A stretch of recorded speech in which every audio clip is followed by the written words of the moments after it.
Olá, meu nome é Eliana Borges Cardoso, sou professora da Faculdade de Direito de São Bernardo do Campo e advogada trabalhista. Vou aqui com esse áudio tentar dar a minha contribuição na interpretação da medida provisória 397, que trata de questões relacionadas às relações de trabalho. Eu imagino que todos que estão trabalhando em home office nesses dias estão se dando conta que não sobra tempo livre, como se diz na mídia, não é? Preencha o seu tempo ocioso em casa. Na verdade, quem está trabalhando em home office e cuidando de tantas outras coisas, o tempo ocioso não chega. Mas eu acho muito importante que cada um, com o seu conhecimento, com a sua habilidade, cada um na sua área, possa nesse momento dar uma contribuição para a sociedade, para que nós possamos enfrentar essa situação de crise que a pandemia do coronavírus nos impôs. Bom, eu vou falar assim, vou fazer uma interpretação no meu lugar de fala, não é? Já que eu sou uma trabalhadora privilegiada. Eu sou uma professora concursada, sou uma funcionária pública, de modo que,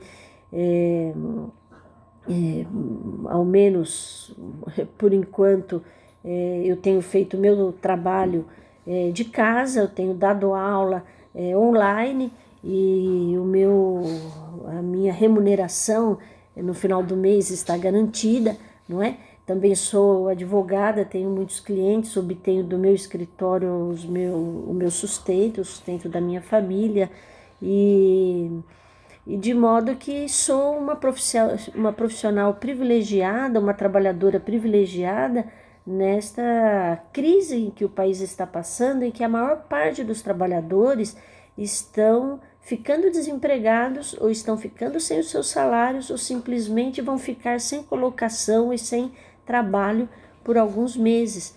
E eu não consigo fazer análise de um instituto de direito ou de uma lei sem ter essa visão, assim, pensando no chão em que eu pisei na minha infância, na minha adolescência, já que sou filha de um pai que foi operário, de uma mãe que foi empregada doméstica e que lutou muito para que eu pudesse estudar, e uma vez tendo estudado, tendo ascendido socialmente com a minha profissão, eu não posso interpretar essa legislação sem ser com a ótica de quem pisou no chão que hoje a maior parte dos nossos trabalhadores pisam, não é? E então vai ser esse o meu ponto de vista, está bem? Bom, e para interpretar essa legislação, acho que se torna fundamental que nós tenhamos claro para quem essa medida provisória foi feita.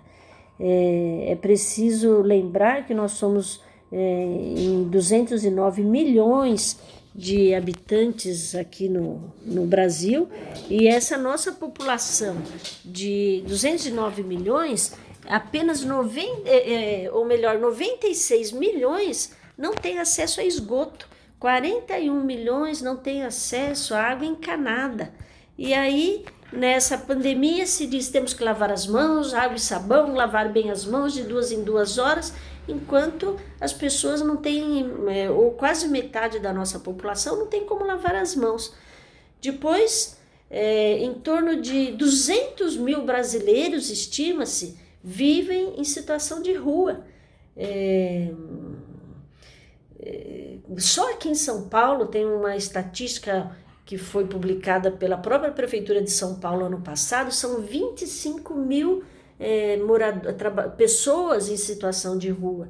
Então, quando se diz, olha, todo mundo em casa, vamos ficar em casa, essas pessoas que não têm casa. Bom, depois em relação à força de trabalho, São 106 milhões de trabalhadores que integram a força de trabalho no Brasil e 36 milhões apenas com carteira assinada. A medida provisória é para esses 36 milhões de pessoas. Depois, temos que ter presente que, segundo o SEBRAE, 54% das carteiras assinadas, então se nós falamos de 36 milhões de carteiras assinadas, 54% quem assina essas carteiras são as pequenas microempresas. Isso significa que essas pequenas e microempresas, se não forem socorridas nessa pandemia, elas colocarão metade dos trabalhadores com carteira assinada na rua. São as pequenas empresas que têm 1, 2, 3, 10, 100 empregados, não é? E elas não conseguirão sobreviver porque não estão vendendo. Se não estão vendendo, não produzem. Se não estão produzindo, não vendem, não faturam. Se não faturam, não tem emprego. Bom,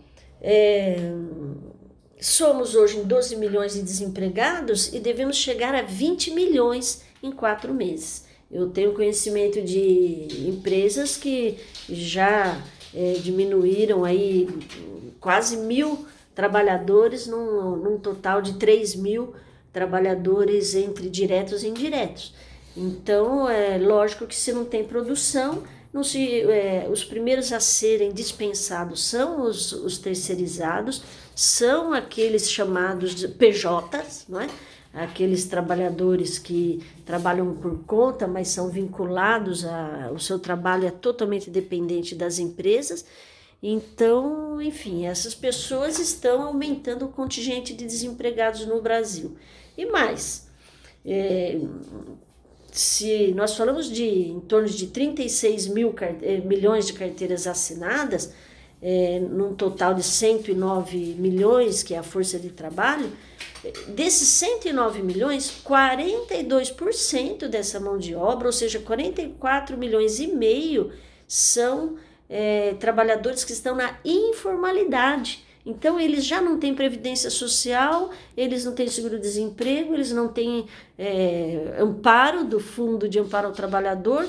Enfim, essas pessoas que estão confinadas, né, ou estão sofrendo as consequências do não consumo nesse período, essa força de trabalho não terá de onde tirar a sua subsistência nesse período de pandemia.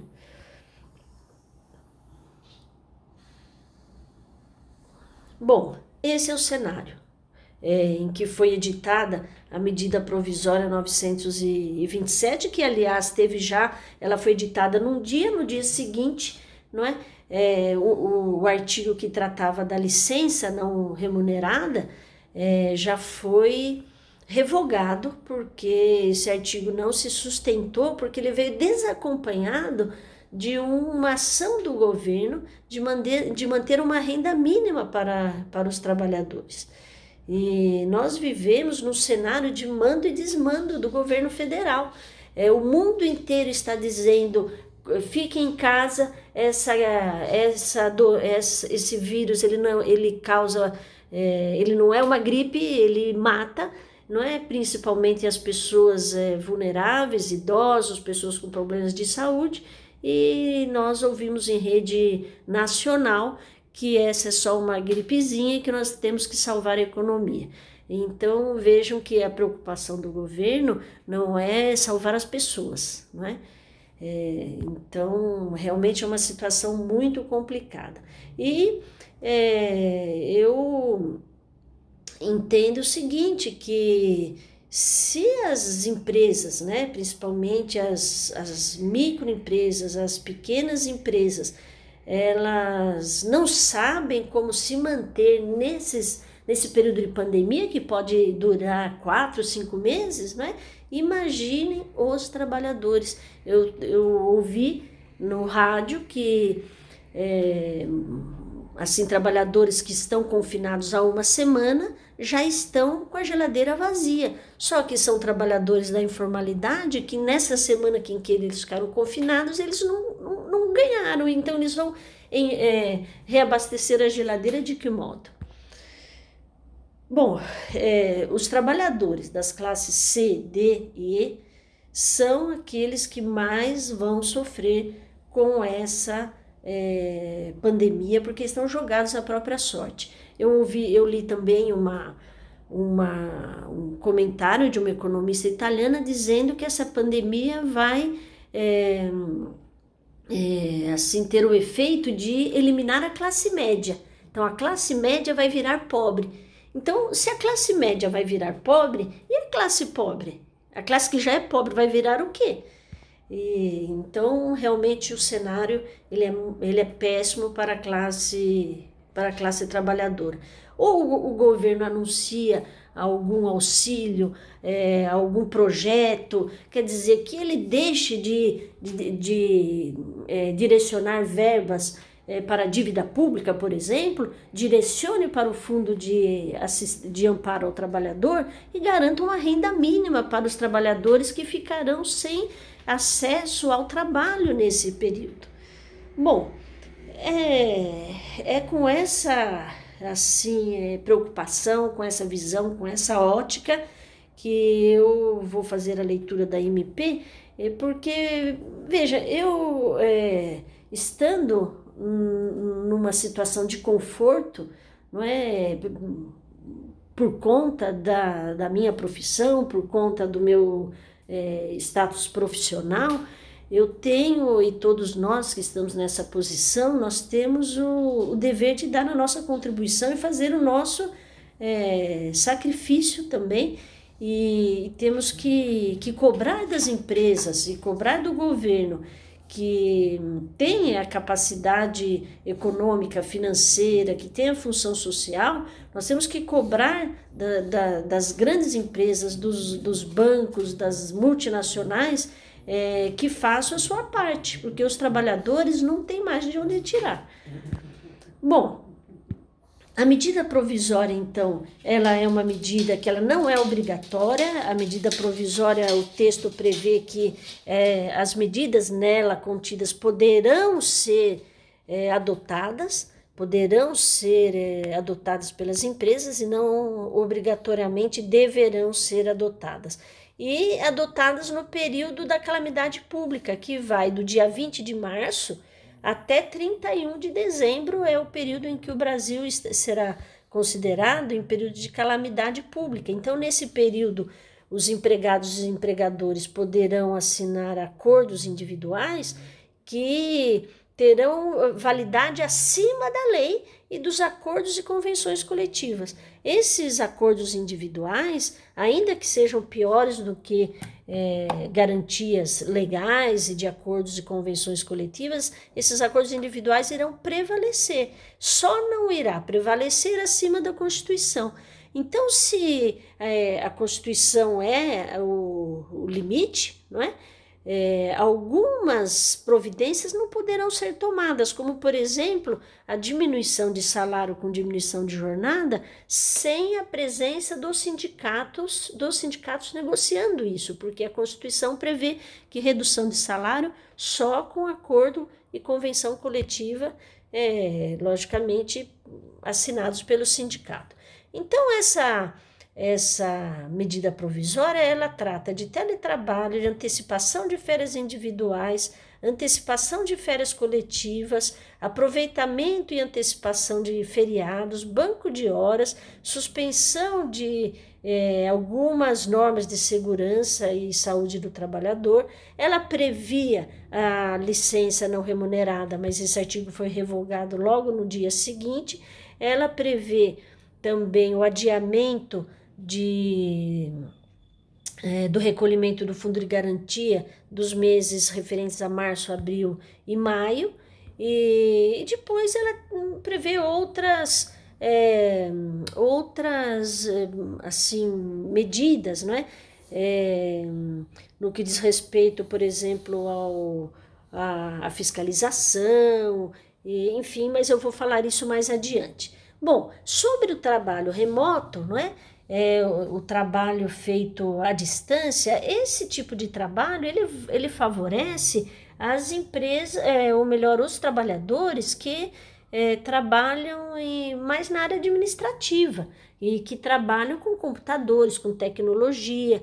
Não é um tipo de trabalho que vai beneficiar os trabalhadores do chão de fábrica, que não podem levar o torno para casa, o forno, não é? Para casa. Então, esse chamado teletrabalho é mais para os trabalhadores da área administrativa. Nesse caso, esses trabalhadores, eles não terão direito a horas extras, e o empregador, ele pode colocar esses trabalhadores em home office, como é chamado, ou em domicílio, ou em trabalho remoto, independentemente de existência de acordo individual e coletivo. Só tem que avisar com 48 horas de antecedência. E em relação a, por exemplo, a infraestrutura para que esse trabalhador trabalhe em casa, a empresa deverá fazer um combinado, porque esse trabalhador, ele vai trabalhar em casa, ele precisa de um computador, ele precisa de banda larga, ele precisa de uma escrivaninha, de uma cadeira, ele precisa de condições, ele vai precisar de um plano de celular. Então, essas despesas deverão ser combinadas com o empregador, porque é ele quem deve assumir essas despesas. Mas eu tenho um computador em casa, a empresa precisa me dar um computador? Precisa, porque se você ficar confinado, os filhos, outras pessoas que moram em casa, todos vão precisar do computador. E você vai precisar ficar a sua jornada usando o computador. Então, a empresa precisa fornecer esse tipo de equipamento. Agora, a medida prevê o seguinte, que se o trabalhador que fica em casa, ele ficar usando aplicativos ou programas na internet para fazer os seus trabalhos, que esse tempo não será considerado tempo à disposição do empregador, a não ser que isso seja combinado por um acordo individual. Isso não pode prevalecer, porque um trabalhador que trabalha como teletrabalho pela CLT, ele não tem jornada, não é? Ele realmente não tem direito a hora extra. Só que a MP está dizendo que além da jornada de trabalho, se o trabalhador ficar no WhatsApp resolvendo o problema, ficar no e-mail resolvendo o problema, isso não será considerado trabalho. Mas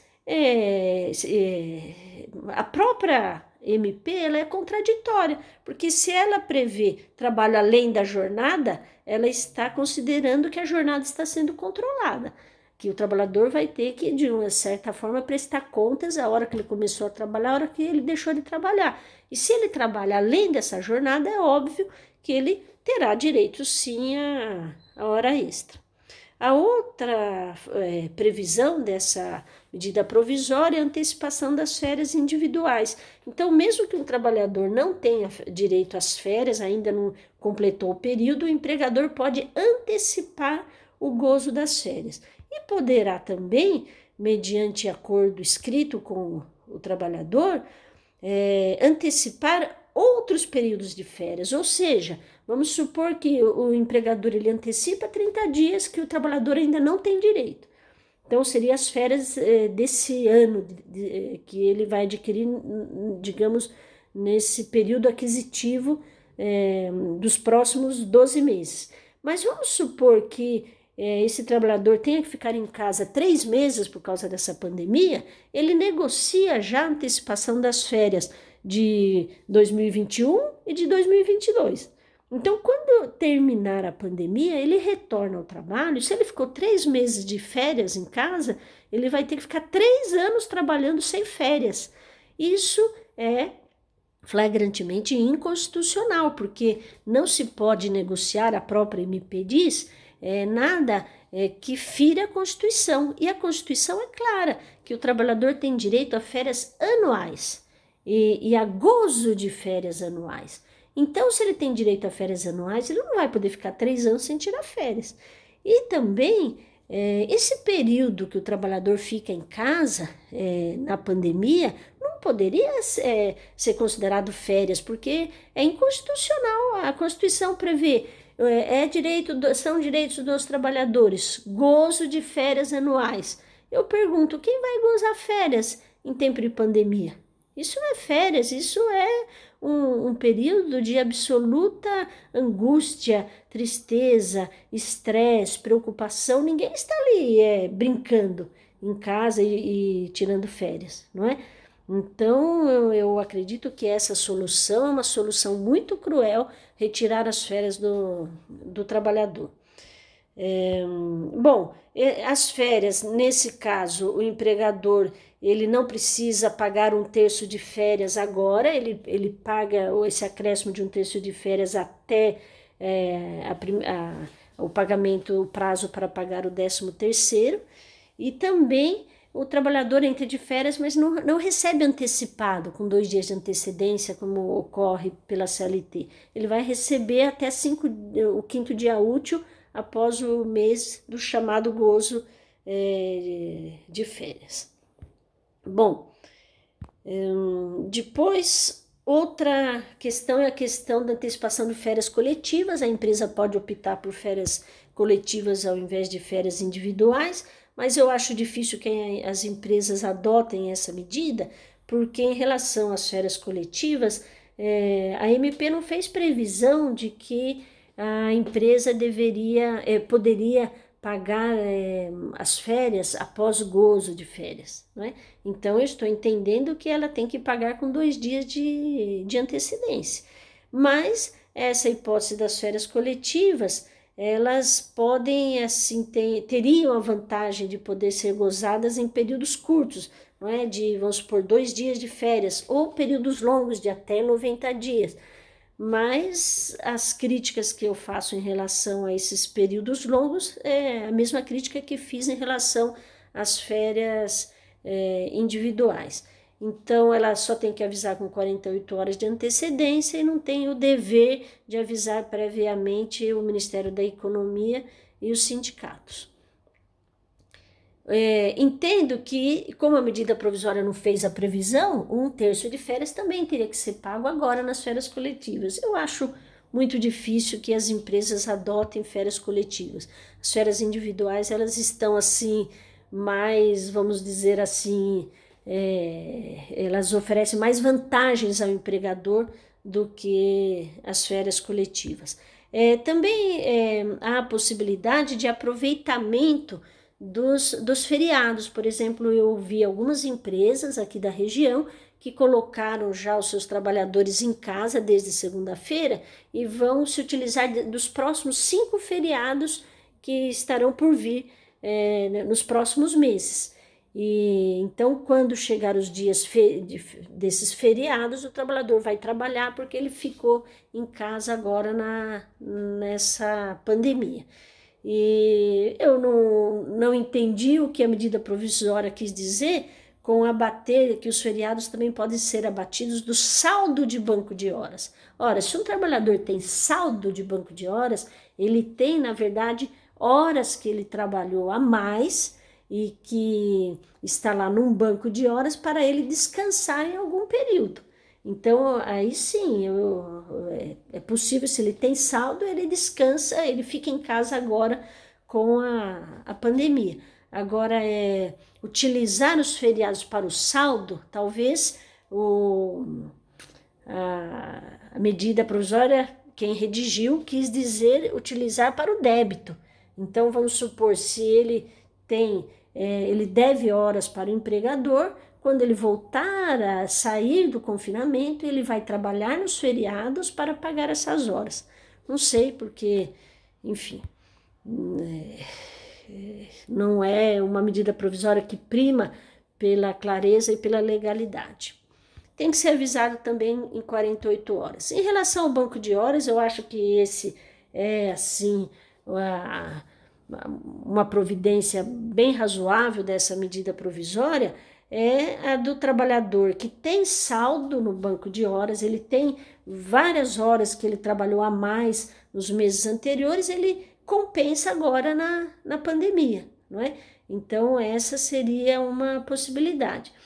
Ou então ele não tem saldo, ele fica em casa, vamos supor, 3 meses nessa pandemia, e depois ele vai pagar essas horas futuramente, e o período para ele pagar essas horas até 31 de julho de 2022.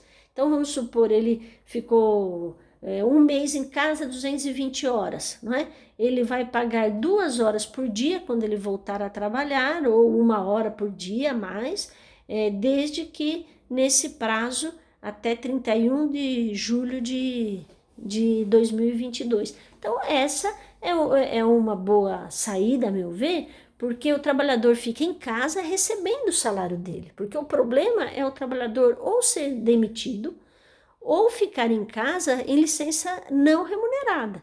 E aí, como que ele vai abastecer a geladeira? Não é verdade? Então, essa é uma possibilidade do banco de horas. O período de compensação, ele tem que ser feito por um acordo formal, e não precisa necessariamente ser assinado, pode ser por e-mail, pode ser até por WhatsApp, é válido como o aceite do empregador. Bom, depois a medida provisória ela prevê a suspensão de exigências administrativas em relação à segurança e saúde do trabalhador, como exames médicos ocupacionais, clínicos e complementares estão suspensos. O empregador ele não tem a necessidade de fazer exames médicos ocupacionais admissionais, até porque ninguém está demitindo, todos estão demitindo. Os exames que não estão suspensos são os demissionais, mas mesmo assim, se o empregado tiver exame feito nos últimos 6 meses, ele não precisa fazer um novo exame. Os treinamentos periódicos estão suspensos, e as eleições da CIPA. Se alguma empresa estivesse ou estiver em processo de eleição da CIPA, esse processo poderá ser suspenso e os mandatos dos atuais cipeiros prorrogados por 90 dias. Eu lembro que essa medida sempre escreve assim, poderão, não é nenhuma obrigação. Gente, a questão da suspensão do contrato de trabalho, que está no artigo 18, foi revogada. Esse artigo 18 previa que o empregador poderia deixar o trabalhador em casa sem salário, apenas com alguns benefícios, digamos, o vale alimentação, o convênio médico, não é? Mas sem salário, não é? Ele poderia ficar totalmente sem salário. E ele teria que frequentar cursos de requalificação profissional, que poderia ser também pela internet. Bom, frequentar não poderia, porque se ele tem que ficar confinado em casa, ele não pode frequentar. Se é um trabalhador que não tem acesso à internet, não sabe mexer com as ferramentas da internet, ele não tem como fazer também curso online. Mas o mais cruel desse artigo que foi revogado é que a medida provisória disse que o governo, né, não iria garantir bolsa de qualificação profissional. O que é essa bolsa de qualificação profissional? A lei do seguro-desemprego, e que regula o Fundo de Amparo ao Trabalhador, prevê que quando a empresa, ela, por acordo coletivo, negocia uma suspensão do contrato para requalificação profissional e deixa o trabalhador sem salário, o Estado entra e faz a sua parte, destinando uma renda que corresponde a um salário mínimo a 2 salários mínimos, que seria o valor do seguro-desemprego. E só que nesse caso, a medida provisória disse: o governo não vai entrar com essa bolsa de qualificação profissional, ou seja, o trabalhador ficaria em casa sem nenhum recurso, não é? Sem uma renda mínima. E, bom, como todos já sabem, esse artigo foi revogado. Bom, foi também previsto que o empregador ele pode não recolher o fundo de garantia dos meses de março, abril e maio, mas depois deverá recolher em 6 parcelas sem juros, sem correção, a partir do mês de julho. Essa medida, ela é muito tênue, não é? Ela não desonera o empregador, o pequeno empregador, o médio empregador, a microempresa, de modo que ela possa manter os empregos. Não é deixando de pagar 3 meses de fundo de garantia que ela vai poder manter o salário de um trabalhador em casa. Então, realmente, as médias, pequenas, microempresas, elas precisam elas têm que contar com um programa de apoio do governo para que elas possam manter os contratos de trabalho. Bom, outras disposições de matéria trabalhista, né, relacionadas aí a estabelecimentos de saúde, que poderão prorrogar a jornada de trabalho dos trabalhadores de saúde, além da 12ª hora. Depois, prazos de recursos administrativos foram suspensos. Não será considerada assim como nexo causal a contaminação pelo coronavírus, porque essa contaminação já é comunitária, não dá para identificar, a não ser que o empregado consiga provar que ele adquiriu realmente no trabalho. Acordos e convenções coletivas que se vencerem nos próximos 180 dias poderão ser prorrogadas, que eu acho que vai ser difícil acontecer, porque se as empresas não têm condições de pagar o mínimo, que são os salários, ela não vai querer prorrogar norma coletiva que prevê direitos além do que a lei já estabelece. Então, dificilmente eu acredito que as normas coletivas que se vencerão nesse período serão prorrogadas. Auditores fiscais estão autorizados a não mais autuar as empresas, a não ser que seja trabalho escravo, trabalho infantil e tudo mais, e sei lá, vítimas fatais, um acidente de vítima fatal.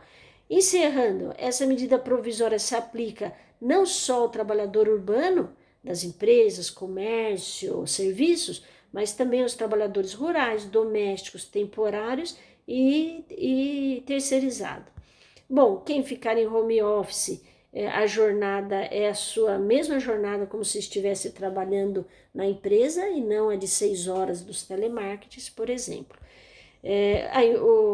O governo disse que vai antecipar o pagamento do 13º para os pensionistas, os aposentados e pensionistas, e por fim, essa medida provisória prevê efeito retroativo para ela mesma. Ela está dizendo que os empregadores que já tomaram essas medidas antes da medida provisória, eles terão os atos convalidados, o que é impossível, porque uma lei não pode retroagir. Então, é inconstitucional a previsão do efeito retroativo de uma lei. Bom, essa é a minha contribuição. Eu quis fazer um vídeo curto, mas não consegui, mas espero que vocês tenham paciência de ouvir e que esse vídeo possa ser útil para suas dúvidas e discussões. Um abraço a todos e eu acho que nesse momento deveríamos todos nós apoiarmos a campanha da renda mínima. O governo tem que garantir uma renda mínima para os trabalhadores que estão assim sem acesso a qualquer forma de sustento, não é? Obrigada, um abraço a todos.